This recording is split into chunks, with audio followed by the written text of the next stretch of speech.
күтімнің сынай. Так, көп сөйлейтін адамлардың құлақлары барқылла таза жүреді.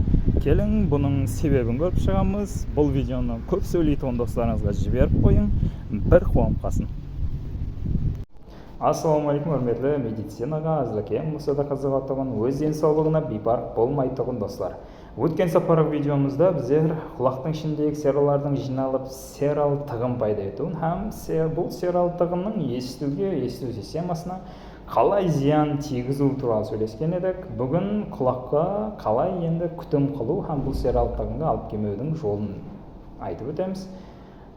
Құлаққа күтім қылу кітапта жазылғаны тек қана бармақ кірерліктей аралық, құлақтың ішіне кіру тесігіне бармақ кірерліктей аралық ызғар ямаса сабылданған бармақлар жәрдемінде бері қарап шығып тұрған сералар ғана алынады бұғаны.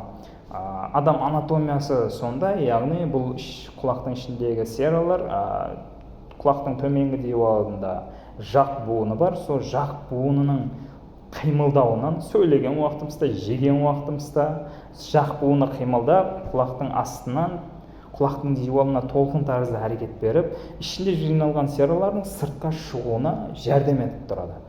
Адамзаттың өзі анатомиялық түзілісі сондай, ол сераны табиғи өзі шығарып тастау ұқыбына ие.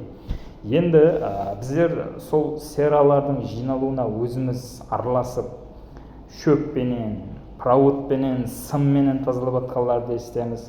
Бұндай етіп араласу қате. Себебі адамның организмінің өзі оны шығарып тастайтын функциясы бар. Оның функциясына араласып, оның низамын бұзу, әлбетте серал тығынның ішке қарай ысырылып, біратала жиналып қалуына себепші болады. Енді сондай адамлар бар, ондай адамлардың құлағындағы серасы майлырақ, құрғақырақ болады һәм табиғи өзі жиналып қалуға бейім болады. Бұндай адамлар лор шпактерге әр 6 айдан бір мәрте, яғни жылына 2 мәрте көріктен өтіп, құлағының ішін керекті инструменттер жәрдемінде тазалатып тұрып, өз құлағына күтім қылады. Тақаттан үшін рахмет. Пайдалы болған болса, әлбетте қуанышлымын.